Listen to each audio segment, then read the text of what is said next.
الله وبركاته. إن الحمد لله نحمده ونستعينه ونستغفره ونعوذ بالله من شرور أنفسنا ومن سيئات أعمالنا. من يهده الله فلا مضل له ومن يضلله فلا هادي له.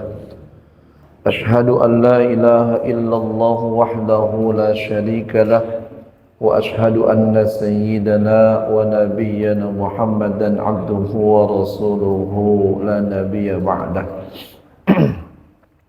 صلى وسلم وبارك على سيدنا محمد بن عبد الله وعلى آله وأصحابه ومن تبعه إلى يوم القيامة.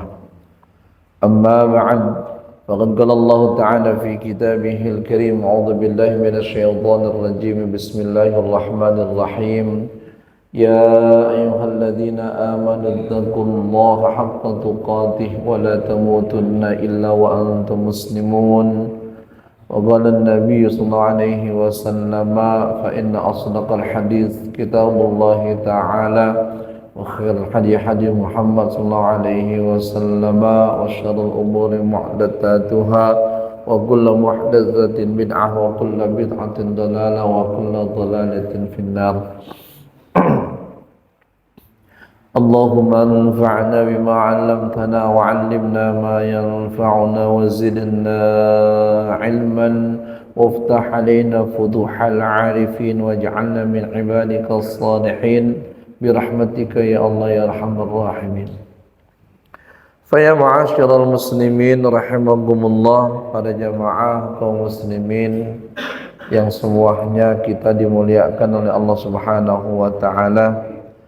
Syukur alhamdulillah, pada kesempatan ba'da subuh kali ini Allah taala masih memberikan kepada kita ragam kenikmatan, nikmat iman, Islam, ihsan, sehat, afiah, nikmat panjang umur, sehingga kita dapat berkumpul di tempat yang mulia untuk melaksanakan kegiatan yang istimewa, kegiatan yang dimuliakan oleh Allah dan juga Rasulullah.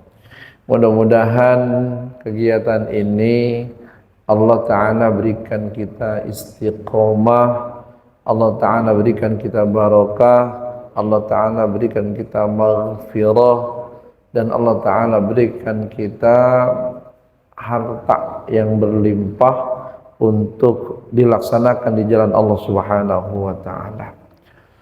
Salawat beserta salam senantiasa disampaikan kepada Nabi Muhammad sallallahu alaihi wasallam. Para jamaah yang dimuliakan oleh Allah Subhanahu wa taala, kita masuk pada pembahasan hadis ke-21, Al-Kabiratul Hadiyatul Ishrun As-Sariqah, yakni bahasan tentang dosa besar yang ke-21, As-Sariqah, yakni pencurian.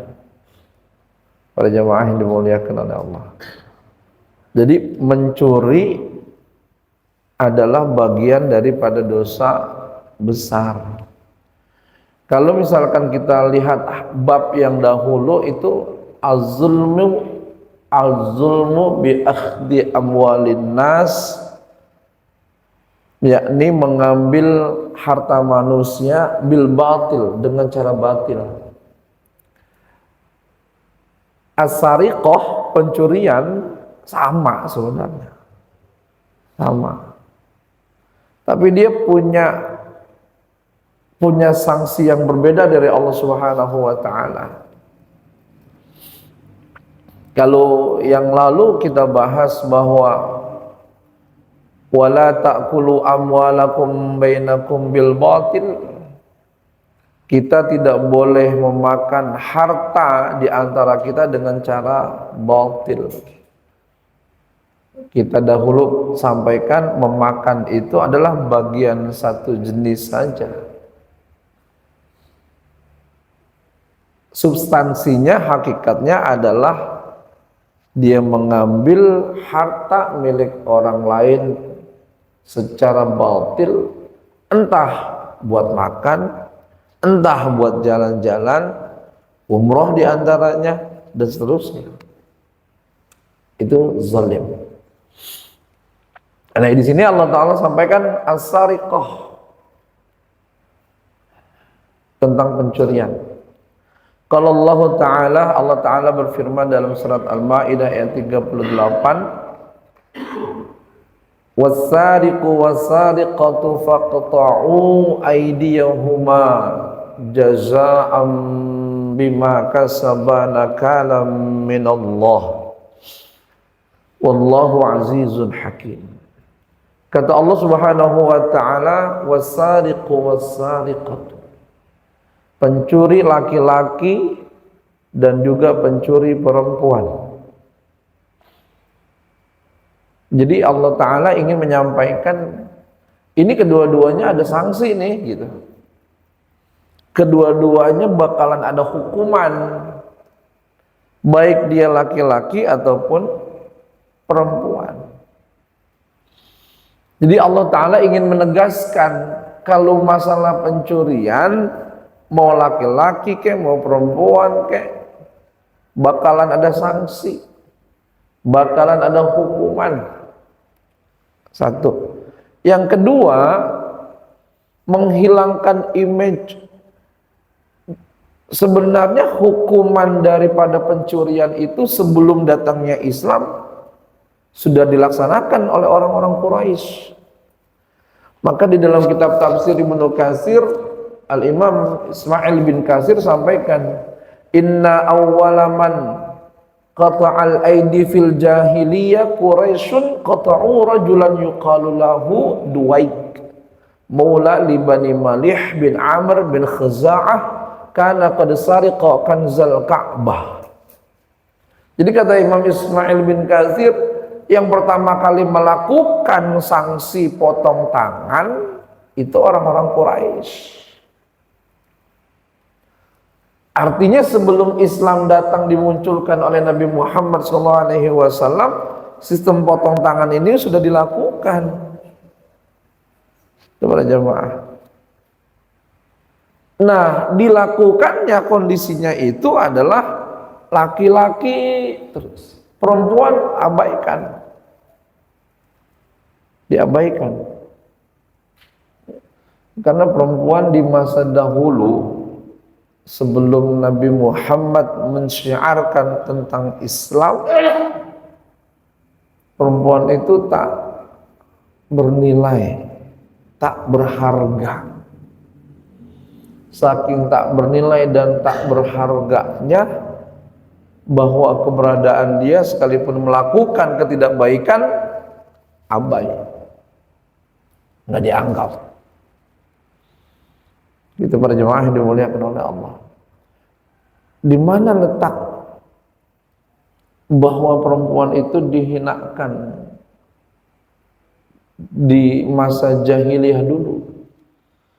Itu ada penjelasannya di dalam kitab namanya Nizamul Usrah, ya, tentang membangun rumah tangga. Nah di situ dijelaskan tuh sama pengarang. Sama Said Muhammad dijelaskan bahwa wanita yang melahirkan bayi perempuan itu udah disiapin lubangnya, penguburan. Jadi kalau ada wanita yang melahirkan itu bukan lagi di tempat tidur, bukan, tetapi di satu tempat yang penggalian untuk si bayi. Kalau nanti perempuan udah tinggal melepas aja, tinggal lepas ngubur gitu. Para jemaah yang dimuliakan oleh Allah. Terus yang keduanya itu perempuan, istri dalam hal ini, bisa siapa saja yang memasukkan. Tuh Pak. Jadi ada laki-laki yang kepengen sama dia, calling aja suaminya.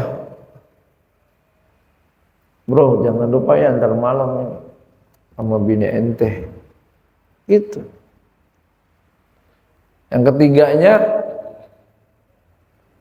itu perempuan, entah istri, kalau istri mungkin udah punya anak, ibu jatuhnya berarti, bisa diwariskan kepada anaknya. Dan anaknya yang mendapatkan warisan si ibu bisa dipakainya, bisa dijualnya. Itu para jemaah.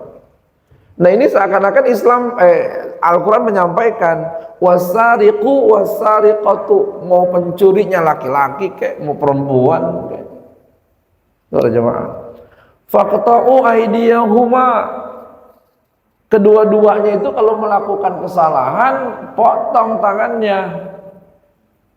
Potong tangannya.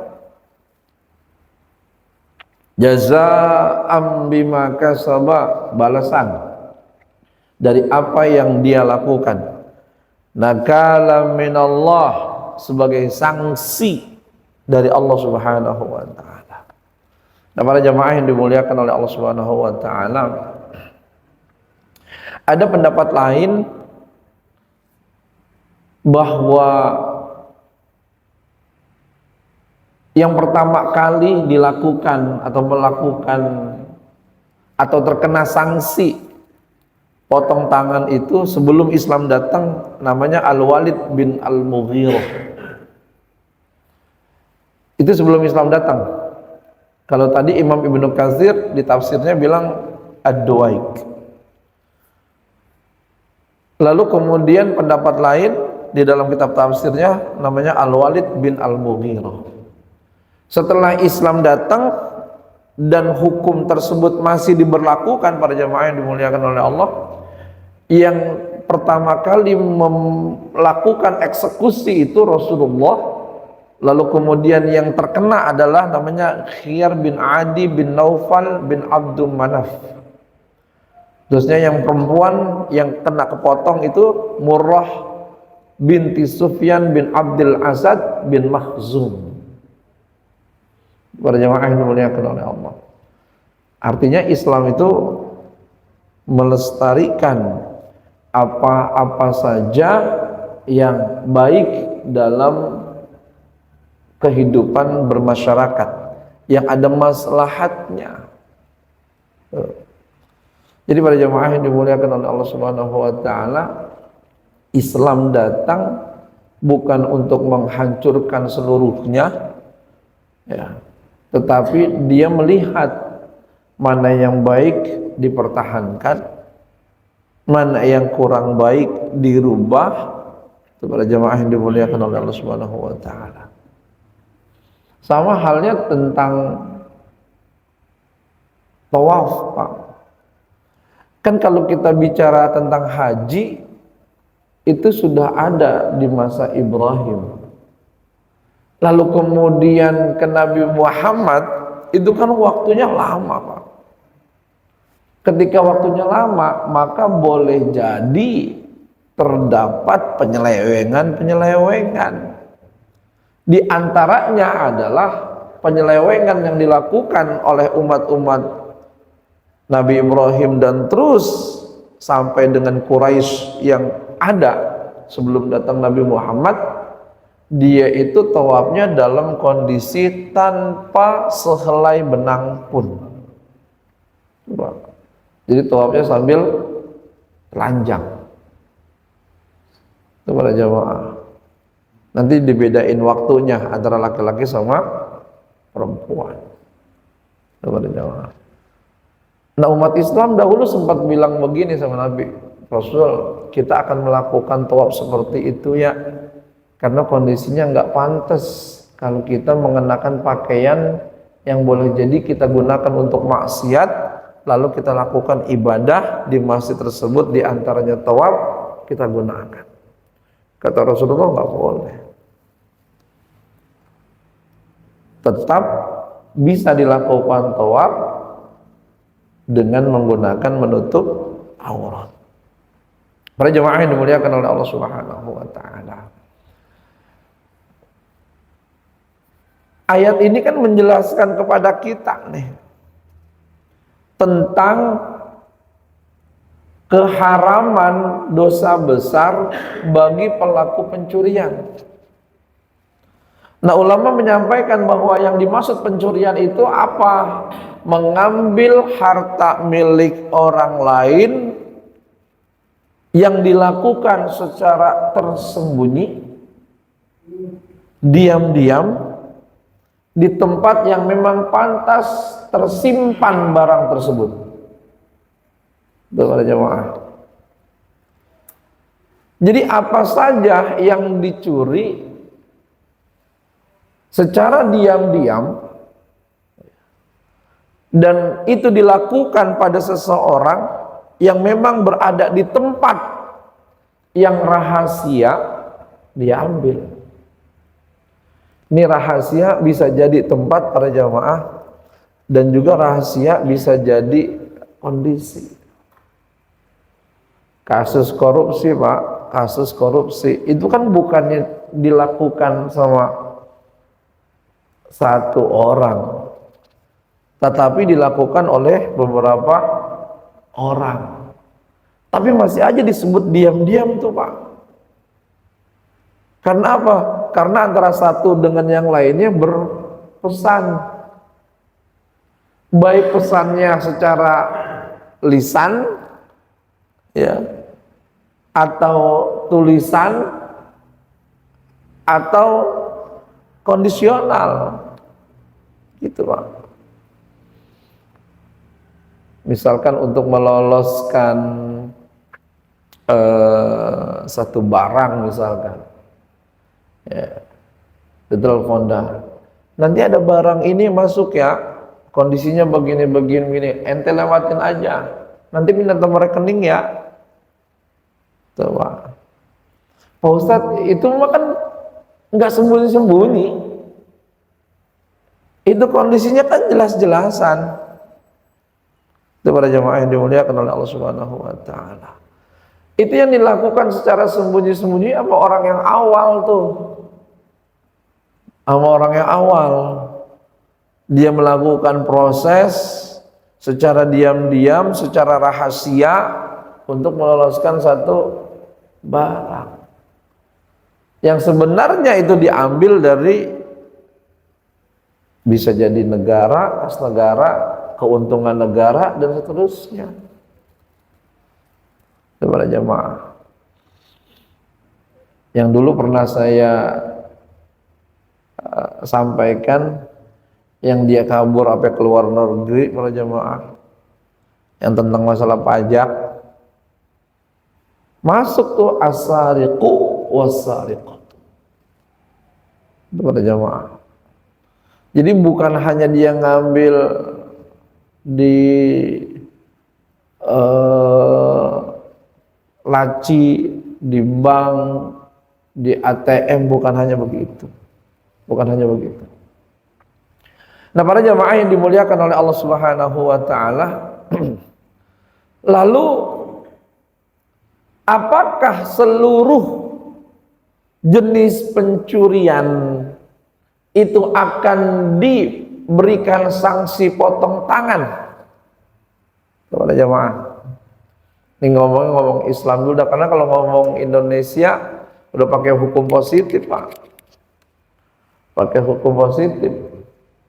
Kalau misalkan dia maling ayam, habis Pak dia.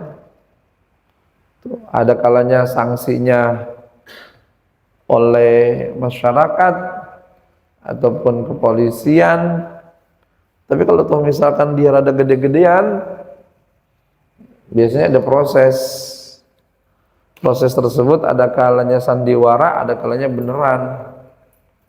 Kepada jamaah, sandiwara itu ada kalanya memang sudah terjadi dijatuhkan hukuman sekian tahun, tapi kondisinya antara di dalam sama di luar sama dengan, fasilitas sama, ruangan sama, dan seterusnya. Bahkan saya pernah dapat Pak, jadi dari orang yang terdekatnya, ya, dulu di kota Bekasi pernah ada yang dimasukkan ke dalam penjara, Tapi keluar itu semau dia, Pak. Bahkan untuk setoran ke istrinya, ya, berhubungan bisa dilakukan di rumah, bahkan di Bogor, di villa, bukan di villa, kepada jemaah. Jadi ada sandiwara. Pertanyaannya kembali, apakah ayat ini menjelaskan tentang nilai keumumannya sehingga siapa saja tuh pencurinya, apa saja barang yang dicurinya, tidak lagi melihat besar, kecil, dan seterusnya, main potong aja tuh tangan. Dan para jemaah yang dimuliakan oleh Allah, ulama berbeda pendapat. Dari kalangan ahluz zahir disampaikan, wa qad zahaba ba'dul fuqaha'i min ahli zahir ila annahu mata sariqa sariqu syai'an quti'at yaduhu bihi. Kata para ulama fiqih dari kalangan az-zahiriyah, di sana disampaikan bahwa siapa saja yang mencuri syai'an, sedikit, sesuatu apapun sedikit nilainya, quti'at yaduhu bihi, maka tangannya dipotong. Sawa'un kana qalilan aw katsiran, mau sedikit ke mau banyak ke jumlahnya. Kenapa? Karena ayat ini berbicara tentang konteks umum. Wasariqu wasariqatu faqta'u aydiyahuma falam yu'tabaru nisaban falam ya'tabiru nisaban wala harzan bal akhadhu bi mujarradis sariqah. Jadi dia nggak ngelihat lagi tuh mau kecil mau besar, yang penting ini ada proses, ada upaya pencurian, bukan upaya, ada pelaksanaan pencurian berhasil dilakukan, maka potong tangannya. Mau itu misalkan ayam goreng satu potong misalkan, atau satu ekor misalkan, atau juga emas baik yang 0,1 gram, 0,5 terus sampai dengan mungkin berkilo-kilogram, potong tangan. Dalam pandangan ulama az-zahiri, itu pemahaman beliau, pemahaman mereka kepada jamaah. Dan juga ada hadis yang beliau sampaikan, sa'altu bin Abbas an qaulihi, aku pernah bertanya kepada Abdullah ibnu Abbas. Jadi ini riwayat dari Imam Ibnu Jarir dan Imam Ibnu Hatim min tariqi Abdul Mu'min min An-Najdah Al-Hanafi. Ia pernah bertanya kepada Abdullah ibnu Abbas. Abdullah ibnu Abbas ini sepupuan Nabi yang lahir di Syi'ib Abdul Muthalib, dan di situ didoain sama Nabi. Apa doanya? Allahumma faqihhu fid din wa 'allimhu ta'wil. Ya Allah, pandaikan nih Abdullah ibnu Abbas. Abdullah ibnu Abbas, pandaikan ya Allah tentang agama, dan pandaikan dia tentang ta'wil.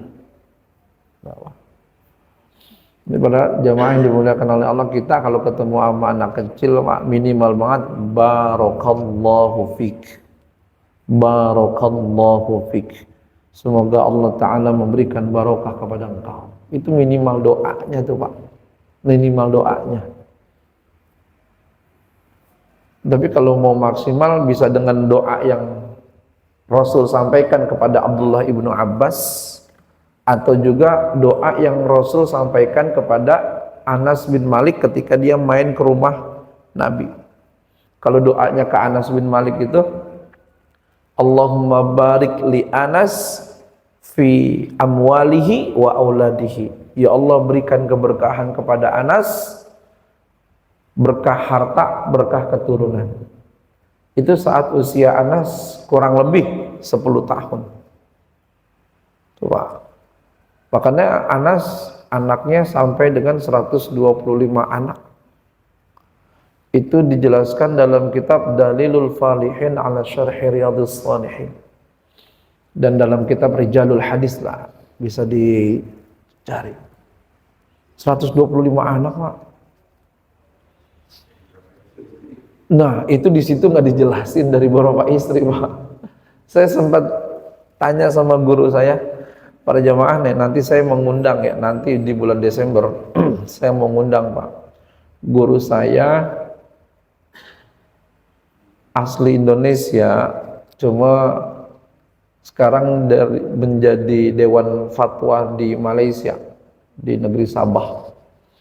Beliau saya undang untuk memberikan ceramah di Masjid Baitur Rahman tentang regenerasi hebat di balik orang tua hebat, kajian rijal hadis Arba'in An-Nawawi. Beliau ahli hadis. Jadi nanti tanggal 28 Desember pagi hari jam 8 sampai jam 11. Tadinya kita mau buka daurah hadis Arba'in An-Nawawi dari jam 8 sampai jam 3. Tapi qadarullah berubah jadi mengkaji rijal hadis dalam Arba'in An-Nawawi. Nanti kalau ada kesempatan insyaallah diumumkan pada jemaah. Jadi biar istifadah, ngambil ilmu dari beliau. Para jemaah yang dimuliakan oleh Allah Subhanahu wa taala. Nah, itu pendapatnya ulama Az-Zahiri.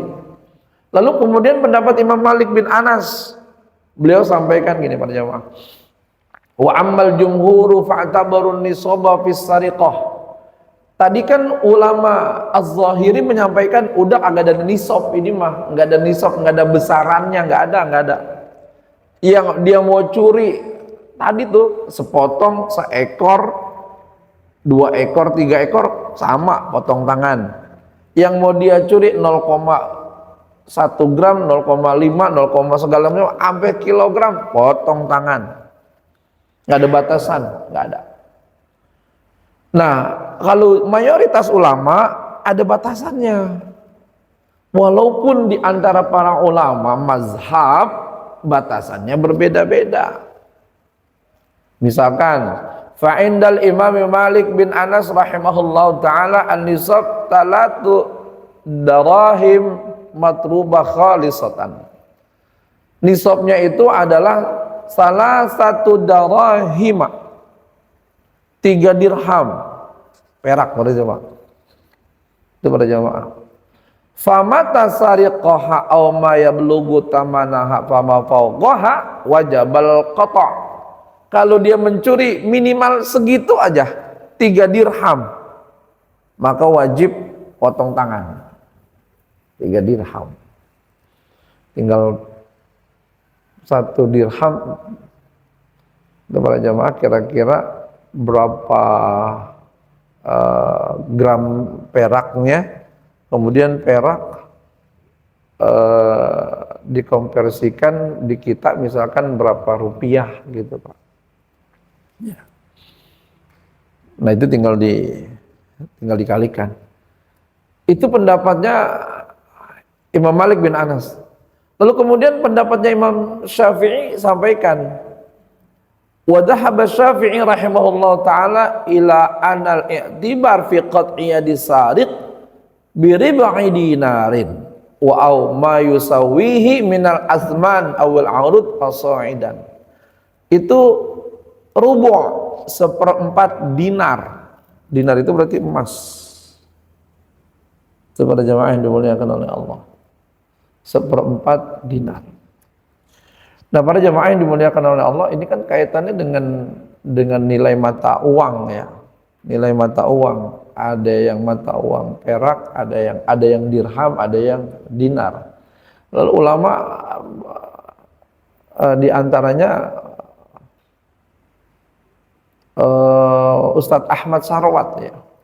Beliau membantu para jamaah yang dimuliakan oleh Allah Subhanahu wa taala. Itu seukuran di Indonesia itu senilai setara dengan 4,45 gram emas. Dengan tadi tuh, dengan 2 pendapat tadi. Karena pendapatnya Imam Malik dengan pendapatnya Imam Syafi'i itu dijamak, digabungkan. ternyata punya substansi hukum yang sama, walaupun hanya berbeda penyebutan, yang satu 3 dirham, yang satu 1/4 dinar. Nah itu dikumpulkan, dijamak, disatukan pemahaman itu, ternyata memiliki substansi hukum yang sama. Sampai pada akhirnya begini, qala ashabuna fahadal hadis fasilun fil mas'alah wa nasun fi i'tibari rub'i dinar lama sawahu wa qalu wa hadithu mulul mijan wa annahu kana talatata darahima la yunafi hada li'annahu iddaka kana dinar bi'itna asyara dirhaman fahiyatumun rub'i dinar fa'amkanal jama' bihadat tariq. Jadi kata para ulama adalah pemahaman gabungan antara hadis yang dimunculkan oleh Imam Malik bin Anas itu 3 dirham, lalu hadis yang dimunculkan oleh ulama Syafi'i itu ada 1/4 dinar, itu digabungkan maknanya, karena dahulu dinar itu sama dengan 12 dirham. Dimunculkan tuh, berarti punya nilai substansi hukum yang sama. Maka Ustadz Sarwat itu menyampaikan kondisinya di Indonesia kalau dikonversi itu pada jamaah besarannya adalah 4,45 gram emas. Nah kalau 1 gramnya, berapa emas 1 gramnya di sini pada jamaah? Ada yang pernah beli emas buat istrinya enggak? Barang dalam waktu dekat ini belum ada. Berapa? 2.300.000. 1 gramnya 2.300.000 lah kalau 4,45 gram. Berarti para jamaah, kalau misalkan di Indonesia diberlakukan potong tangan, maka ukuran yang dikonversikan itu berarti tinggal 2.200.000. berapa? 2.200.000. Nah itu berarti 2,5 juta. 2,5 sampai 3 juta kepada jamaah. Ya. Berarti ukuran 2 juta lah misalkan kita ngomong mudahnya. Barang yang dicuri sama seseorang seukuran 2 juta, udah itu. Dipotong tangan. Coba, dipotong tangan. Berarti kalau misalkan telur, 1 dia telur. Berarti kagak potong tangan tuh Pak. Ya. Jadi misalkan ada orang nyuri telur ayam, telur bebek, kagak dipotong tangan, ada orang belum 2 juta. Betul? Iya belum 2 juta. Hah? Sentil aja. Tuh para jemaah. Terus dulu kan mohon maaf Pak. Itu ada yang dulu itu mohon maaf Pak, ada yang nyuriin celana dalam gitu Pak. Itu dulu zamannya ada kolor ijo misalkan begitu. Celana dalam orang yang lagi jemurin dicuriin gitu Pak. Berarti kalau misalkan harganya nggak segitu, ya nggak dipotong tangan, nggak dipotong. Nah, jadi ulama, mayoritas ulama, jumhur ulama menyampaikan ada nisab, tidak main curi potong, enggak, ada nisabnya. Dan nisabnya tadi ketika kita hitung konversi dengan di Indonesia itu, tadi minimal lah kita sebut 2 juta. Kalau udah seharga 2 juta, baru potong tangan. Itu pada jamaah. Jadi yang diberlakukan sama Rasulullah di masa dahulu, yang nggak main Islam sadis nih, dikit-dikit main potong tangan, dikit-dikit potong. Kalau mungkin kisos potong leher dan sebagainya, itu memang ada kondisi pembunuhan berat gitu, misalnya orang berjamaah. Lah ini kondisinya mencuri sedikit potong tangan, mencuri sedikit potong tangan. Itu para jamaah yang dimuliakan oleh Allah Subhanahu wa taala. Nah, maka para jamaah yang dimuliakan oleh Allah Subhanahu wa taala, ada beberapa ketentuan nih tentang barang yang dicuri para jamaah. Yang pertama, barang yang dicuri tadi udah mencapai nisabnya, mencapai ketentuan batasan minimalnya. Tadi 2 juta lah kita konversi para jamaah. Yang kedua, barang yang dicuri itu memiliki nilai harga. Ya. Nilai harga. Tapi kalau misalkan tak bernilai, tak berharga para jamaah yang dimuliakan oleh Allah, nggak ada ketentuan potong tangan. Misalkan ada orang curi pupuk kandang, Pak. Pupuk kandang. Secara Islam menjual najis itu kan nggak sah. Nggak sah. Ketika tidak sah berarti tidak berharga. Tuh Pak, nggak berharga. Ada orang mencuri tadi tuh ya najis yang sudah dikemas ya, buat jadi pupuk, dia mencuri itu kepada jamaah. Lalu kemudian khamr, minuman keras, itu kan barang yang haram diperjualbelikan, berarti nggak sah. Kalau nggak sah berarti tak berharga di dalam Islam kepada jamaah. Kalau ada yang mencuri khamr, nggak dipotong tangannya. Apa saja yang dinilai tidak sah di dalam Islam dalam segi barang, dalam proses jual beli, maka kondisinya tak berharga. Berarti kalau itu yang diambil, itu yang dicuri, nggak dipotong tangannya, Pak. Nggak dipotong tangannya. Kepada jamaah, misalkan juga mohon maaf, babi, Pak, ada orang ternak babi dicuri, ya, dicuri dijual sama orang yang makan babi juga. Kalau dijual sama orang Islam kan nggak mungkin. Dijual sama orang yang makan babi juga, berharga kan di mata mereka. Tapi dalam pandangan Islam nggak ada. Itu para jamaah yang dimuliakan oleh Allah Subhanahu wa taala. Lalu para jamaah yang dimuliakan oleh Allah Subhanahu wa taala, kemudian tadi nisab tadi sudah. Nisab, lalu kemudian barang tersebut berharga. Lalu para jamaah yang dimuliakan oleh Allah Subhanahu wa taala, ada juga barang yang dicuri itu adalah barang yang memang sedang dijagain atau nanti barang yang disimpan para jamaah. Jadi barang tersebut adalah barang yang memang berada dalam penjagaan. Dalam penjagaan itu para jamaah yang dimuliakan oleh Allah, bukan berarti kita pahami 100 kayak orang ngejaga benda-benda museum, barang-barang museum gitu, bukan. Atau duit di brankas, bukan. Jadi barang yang dicuri berada dalam penjagaan itu posisinya adalah bahwa barang itu memang barang yang yang tidak boleh diketahui sama orang lain. Kalau misalkan diketahui sama orang lain, maka dikhawatirkan ada keinginan untuk pindah tangan, untuk mengambil.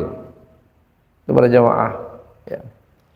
Jadi ada kalanya memang dia dijaga, ada kalanya disebut dijaga di situ adalah barang tersebut memang tidak diperbolehkan untuk diketahui oleh orang. Para jamaah yang dimuliakan oleh Allah Subhanahu wa taala, kemudian barang tersebut adalah barang yang memang tidak mudah rusak. Barang yang tidak mudah rusak. Jadi kalau misalkan barang yang cepat rusaknya, maka tidak masuk dalam bagian potong tangan tersebut. Lalu kemudian barang tersebut adalah barang yang memang bisa diambil oleh siapapun. Artinya ketika diketahui tadi posisinya, letaknya, kondisinya, maka tadi bisa menarik siapa saja untuk mau mengambil. Ya. Artinya barang tersebut punya nilai, punya harga. Lalu kemudian barang tersebut adalah barang yang ketika dicuri itu tidak ada bagian hak si pencuri. Nah, jadi para jamaah yang dimuliakan oleh Allah Subhanahu wa taala, Misalkan gini, ada orang Pak, ada orang punya hutang, si A punya utang sama si B, si A punya utang sama si B, si B udah nagih mulu tuh Pak, ya sudah nagih mulu, sudah nagih kagak dibayar-bayar sama si A. Ini orang bener-bener dan nih kita tagih baik-baik kagak dibayar-bayar. Udah kalau begitu mah pakai cara lain. Dicuri para jemaah sama si B. Kalau dicuri sama si B para jemaah yang dimuliakan oleh Allah, maka si B kagak potong tangan. Karena apa? Karena barang yang dicuri itu merupakan bagian dari barang yang harusnya diberikan kepada si B tadi. Saya ambil contoh lagi, saya kembangin Pak. Para jamaah ngasih nafkah sama istri sebulannya 4 juta Pak, sebulannya 4 juta. Para jamaah punya honor bulanan gaji ya 5 juta, terkadang 5 juta lebih, 6 juta gitu Pak. Tapi istri cuma dikasih 4 juta. Bulan A ya cukup, B cukup, satu waktu ada bulan yang kagak cukup Pak. Dia bilang sama suaminya, ayah mohon maaf, ini pengeluaran besar karena kondisi anak di sekolah sedang ini, sedang itu, ini kondisi juga ada ini, ada itu gitu. Jadi mohon maaf, ini nafkah kurang para jamaah. Kata suaminya, kagak ada lagi, kagak ada lagi.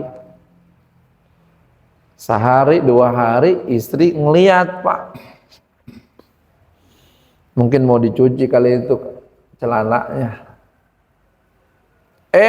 Di celana tersebut, celana suaminya, duit ada 500 atau tadilah 2 juta lah, tadi 2 juta. Kepada jamaah, diambil sama istrinya, diambil sama istrinya, kemudian suaminya tahu duit yang di sini enggak? Emang kenapa? Ya tahu enggak? Tahu. Iya emang kenapa? Mana sini balikin? Itu duit siapa? Kata suaminya, duit saya. Oh duit ayah gitu. Ya mohon maaf tadi udah dibeliin beras, beliin ini segala macam. Itu istri Pak, walaupun kena nisab, ya, walaupun kena nisab nggak dipotong tangannya Pak. Kenapa? Karena di situ ada bagian dia, ada bagian yang dia harus kelola. Teman jemaah, saya pernah menyampaikan mungkin, kalau misalkan kita sebagai suami tidak memberikan nafkah yang sesuai, kalau kemudian istri mengambilnya dengan cara yang lain, yang boleh jadi secara normal di dalam Islam itu diharamkan, tapi karena kondisinya nggak normal, si laki-laki, si suami tidak memberikan nafkah tersebut, diambil sama istrinya, maka istri tersebut tidak mendapatkan dosa, karena itu hak dia. Gitu. Yang keduanya tidak dipotong tangan. Para jemaah yang dimuliakan oleh Allah Subhanahu wa taala. Selanjutnya adalah tidak ada izin untuk menggunakannya. Ya. Artinya barang tersebut memang barang yang tidak diizinkan oleh si pemilik, lalu kemudian ketika tidak diizinkan, boleh jadi karena mungkin dia kepengen gitu para jemaah, dia lakukan itu pencuriannya. Lalu kemudian barang itu sengaja dicuri, ya memang kondisinya adalah dilakukan pencurian itu bukan secara khilaf, bukan secara tidak sadar, secara sadar. Berarti si pelaku itu adalah berakal, ya, dan juga baligh, berakal balik. Jadi kalau misalkan ada bocah yang mencuri, para jamaah yang dimuliakan oleh Allah, ada bocah yang mencuri, ya maka kondisinya adalah tidak diberikan hukum potong tangan, tidak diberikan. Jadi kalau misalkan anak di bawah usia baligh dia mencuri, ya maka tadi kondisinya dia tidak dipotong tangan. Karena apa? Belum masuk dalam hitungan. Ya, belum masuk dalam hitungan. Ada lagi para jamaah yang dimuliakan oleh Allah Subhanahu wa taala, bahwa yang melakukan pencurian itu bukannya ayah, bukan juga kakek. Ya, kalau dalam pandangan ulama Syafi'i. Ya. Jadi bukannya ayah, bukannya kakek. Jadi kalau ayah yang melakukan pencurian, ya, dalam mazhab Maliki, ataupun kakek ditambah lagi oleh ulama Syafi'i, maka nggak potong tangan. Ayahnya nggak potong tangan, kakeknya nggak potong tangan. Dan para jamaah, jadi karena di dalam Islam para jamaah yang dimuliakan oleh Allah, anak itu milik si ayah. Ada di dalam tafsir Ayatul Ahkam Ali As-Sa'is, ya. Waktu itu saya di Majma' Marhalah Al-Ulya di marhalah 4, berarti semester 8, pernah mengkaji terkait masalah hukum kisos, ya. Kalau ayah yang membunuh anaknya, maka ayah tersebut tidak terkena kisos. Enggak. Atau ayah mencuri barang milik anaknya, enggak terkena kisos. Karena apa? Karena jangankan barang-barang anak, nyawa anak pun menjadi pegangan orang tua. Para jamaah yang dimuliakan oleh Allah. Ini buat orang tua yang model, mohon maaf ya, yang model-model begajulan gitu. Wah, ini bahaya ini Pak. Ya, bahaya. Ya. Dan tidak sebaliknya. Apa tidak sebaliknya? Tidak sebaliknya itu adalah bahwa kalau anak main menggunakan harta orang tua, kalau dia sudah balik, tetap aja dipotong tangan. Anak sudah balik mencuri harta milik orang tua, padahal secara nafkah keluarga sudah tercukupi. Para jemaah, dicuri dah, potong tangan. Potong tangan. Para jemaah yang dimuliakan oleh Allah Subhanahu wa taala, jadi itu ketentuan-ketentuan fikih yang memang ya harus ditetapkan. Tidak semua bahwa apa yang memang ketika itu dinyatakan dia mencuri, potong tangan, tidak. Jadi dilihat nisabnya udah masuk belum. Yang kedua, yang mencuri siapa? Kalau yang mencuri ayah sama kakeknya ya aman-aman aja. Yang mencuri misalkan orang yang kelaparan, itu para jamaah, aman-aman saja. Yang mencuri itu adalah yang memang dia punya bagian harta itu, aman-aman saja. Yang tadi saya ceritakan si si A berhutang sama si B, tapi si A nggak bayar-bayar, akhirnya si B ngambil harta si A. Itu modal para jamaah pitung ya. Kondisinya kan dia kan ngambil mencuri harta tuan Demang. Apakah kena potong tangan? Kagak. Karena itu harta haknya si petani yang diambil paksa sama tuan Demang, lalu kemudian si Pitung mengembalikan itu. Tapi nggak bisa dengan cara pelan-pelan, harus cara kasar, ya nggak jadi masalah. Nah, karena kembali lagi deh nih para jamaah, kan belum lama kan ada penjarahan ya. Kita syuruk jam berapa Pak? Udah lewat ya? Udah lewat. Oke, baik. Terakhir para jamaah, kan sisa ada penjarahan para jamaah. Penjarahan. Nah, penjarahan para jamaah itu tidak boleh Orang yang menjarah itu bilang begini, wah ini harta pemerintah, kami bayar pajak segala macam gitu. Ya. Pemerintah telah melakukan kezoliman sama kami. Lah udah berarti kalau begitu ini jadi halal kami ambil. Kagak Pak. Itu para jamaah. Itu bukan harta milik pemerintah, itu milik perusahaan kah atau perorangan kan? Karena bisa jadi di Alfamart dia ngambil, di Indomart. Kalau dulu di masa-masa saya tahun berapa itu di Bansun yang proyek habis dibakar itu para jamaah. Itu tetap tidak boleh, tidak boleh para jamaah. Nah bagaimana kalau toh misalkan ada pemerintah yang mengambil harta masyarakat, itu kayak apa kalau misalkan di duit yang di bank tidak bergerak lah gitu ya, yang kasusnya problemnya Ustadz Dasat gitu kan. Oh itu pemerintah zalim tuh, main ngambil aja misalkan begitu ya, ngambil aja. Lalu kemudian kita balik ngambil dengan cara apa? Itu ada ATM bank, misalkan bank pemerintah, rusakin, ambil. Enggak begitu, enggak. Itu para jemaah yang dimuliakan oleh Allah Subhanahu wa taala. Jadi karena di situ ada proses amanah, bukan serta-merta miliknya seperti itu, ya enggak bisa.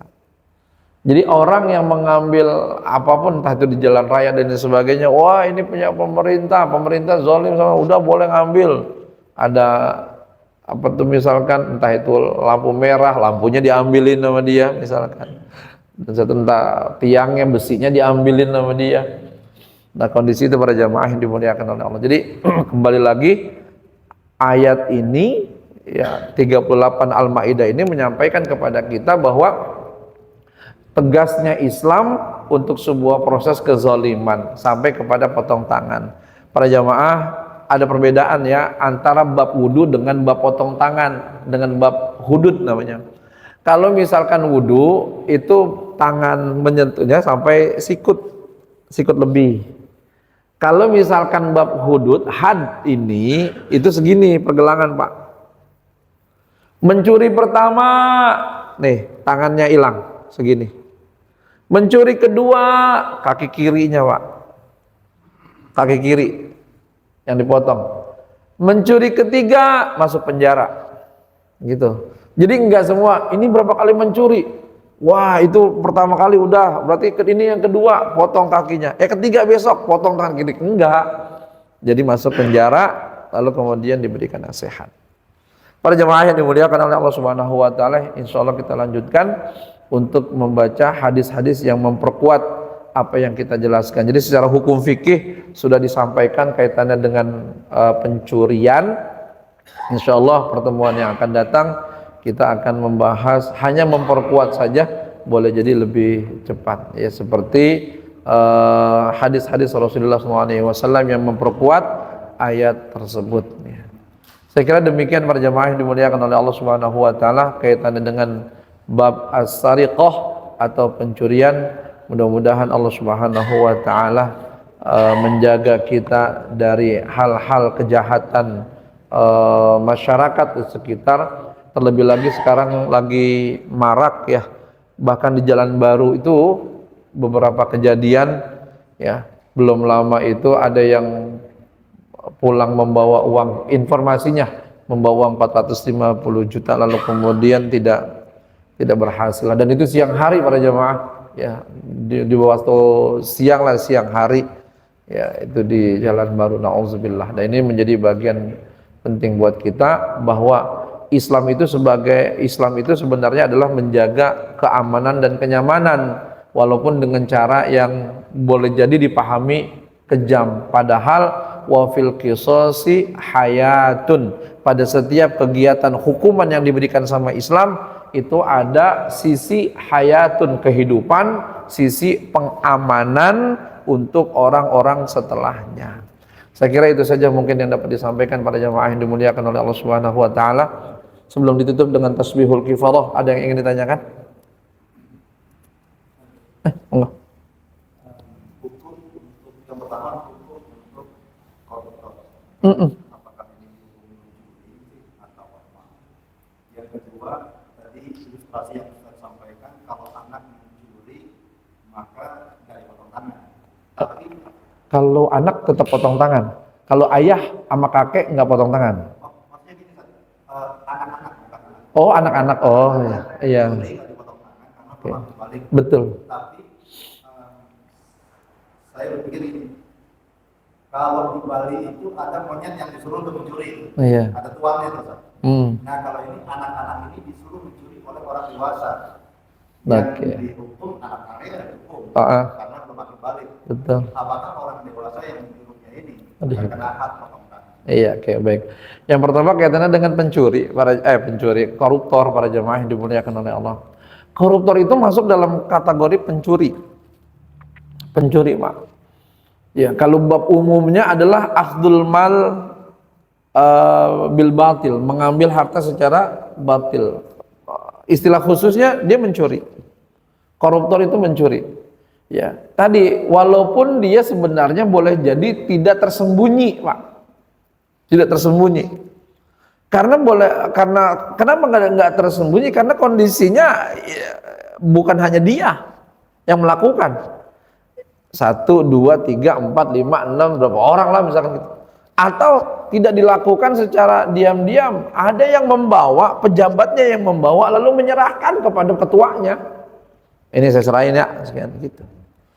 Nah, para jamaah yang dimuliakan oleh Allah Subhanahu wa taala, itu masuk dalam kategori pencuri. Kenapa? Karena tetap saja sekalipun dia berkelompok, sekalipun kondisinya adalah dilakukan baik itu oleh instansi, oleh lembaga, sebenarnya itu adalah barang yang harus diamankan dalam satu tempat yang manfaatnya diamalkan, digunakan untuk masyarakat, malah tidak diberlakukan itu, gitu. Maka masuk dalam kategori pencurian. Ya, dalam bab khususnya, ya, kalau misalkan bab yang lainnya bisa jadi nanti rosi wal murtasi, bisa jadi juga tadi penggelapan dan lain sebagainya. Tapi di dalam Islam hal itu masuk dalam kategori pencurian. Lalu kemudian itu bab khususnya. Lalu kemudian yang kedua, anak-anak. Nah, kalau misalkan murni anak-anak tidak diberikan hukuman had, tidak. Tapi kalau ada penggeraknya, maka yang diberikan hukuman siapa? Penggeraknya. Gitu para jemaah. Otaknya, gitu. Dia mah sebagai alat, sebagai wasilah, sebagai media. Tapi yang melakukan sebuah gerakan itu siapa? Orang dewasa. Berarti dia yang dihukum, yang dihad. Kita para jemaah yang dimuliakan Allah Subhanahu wa taala. Jadi kalau misalkan ada ada oknum, ada sekelompok orang ya untuk melakukan tadi, entah itu anak kecil, entah itu hewan, gitu para jemaah, dilatih secara khusus untuk melakukan pencurian, maka yang kena itu adalah si penggeraknya, si penggerak yang kena.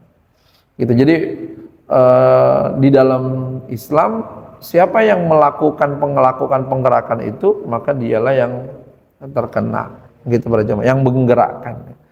Jadi itu 2 poin. Jadi koruptor juga masuk dalam kategori bab pencurian, ya, secara khusus maksudnya. Tapi secara umum bisa dia masuk dalam akhdul mal, gitu. Dan kalau karena secara khusus berarti ada sanksi yang diberikan, gitu. Baik. Nah.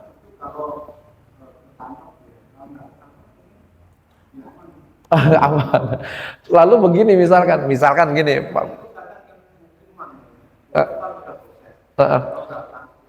Iya, nah saya kembangkan gini, misalkan Pak Ustadz, kita kalau nunggu pelaksana hukum sepertinya ntar kita dibuat main. Gimana kalau eksekutornya itu masyarakat, gitu ya, misalkan eksekutornya masyarakat, tidak dibenarkan juga, Pak.